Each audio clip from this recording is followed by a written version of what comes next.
ดูสาวแม่โอ้สาวแม่บ้านนาตาว่าใจของน้องเพื่อนนั้นสุขสำหรับรถในงานรามาสามมันดีสาวแม่บ้านนาเจ้าสวยเด่นขอบใจเดินใจเดินมองสิ่งสิ่งใดฝากเป็นน้องฝากไว้เสียโปรดสงสารกันนี้เล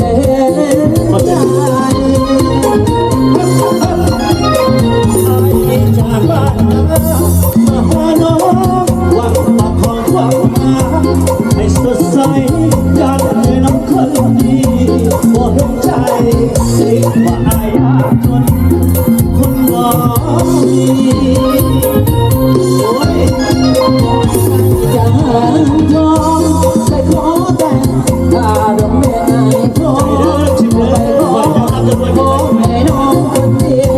สั่งสำรอน้องจะรอวันยามวันวิวา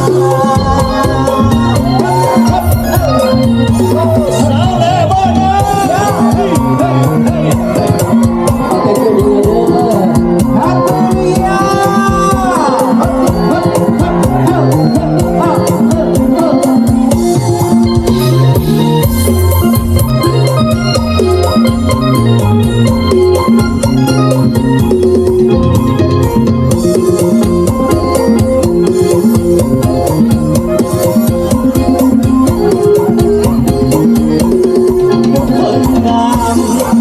สาวแหล่โอ้สาวแหล่บ้านนา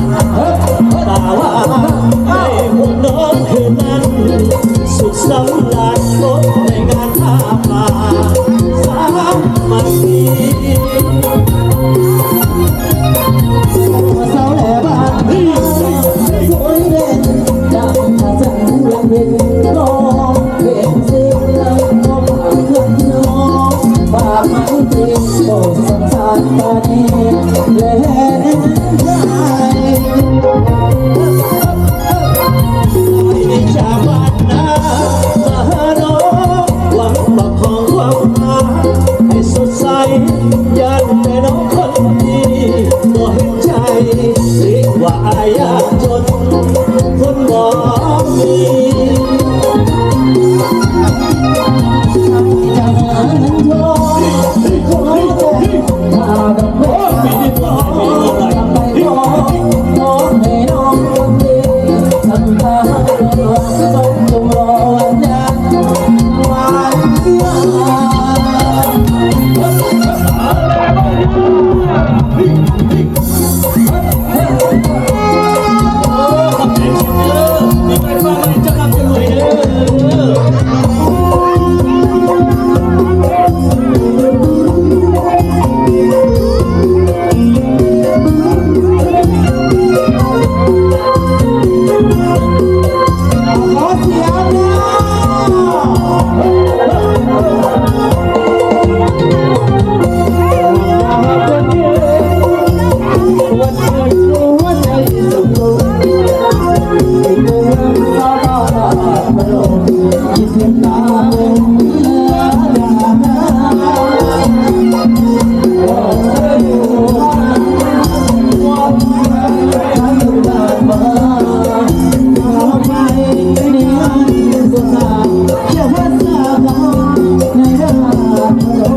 ไปที่พอ